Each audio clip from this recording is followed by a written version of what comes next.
ng leave. Okay lang po. Okay lang po. Ma'am, para po sa mga Pilipinas, sa pamilya. Salamat, ma'am. Love ka po namin. Mahal ko kayo.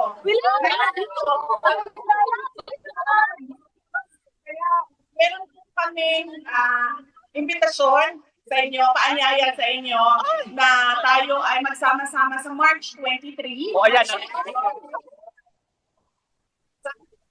The Netherlands ay Sunday po yan. At sabi ko kanina sa mga kasama natin na kababayan dito, sabi ko, Friday, Saturday, maglaba na kayo. Dahil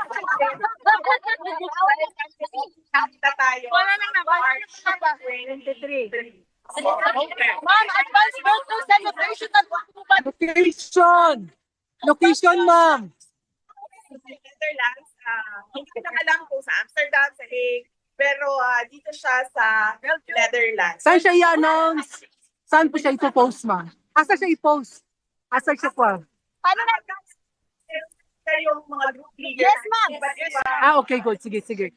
Okay, that's nice. Meron po ginagawang Sunday meeting. lunch. Hapon may ginawang meeting. Di ba po, sasabihin ko sa kanila na i-post nila publicly para kahit hindi membro. Yes, yes, yes. Salamat po.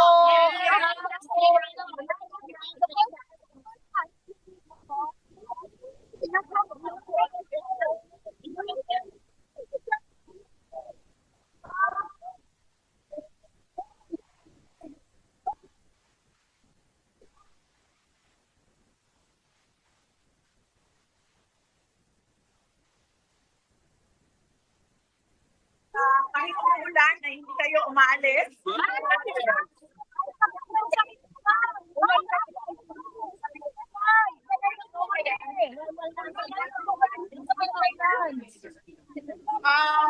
Para po sa mga Pilipino sa Pilipinas, ma'am. Weekend kasi kanina Ang pamilya. malayo yung yung narinig man yung mensahe ng Pangulong Duterte. Ang kanatanin Sabi magsaot. ko niya, kahit sinabi ko, dami na saktan. Ako na. Yeah.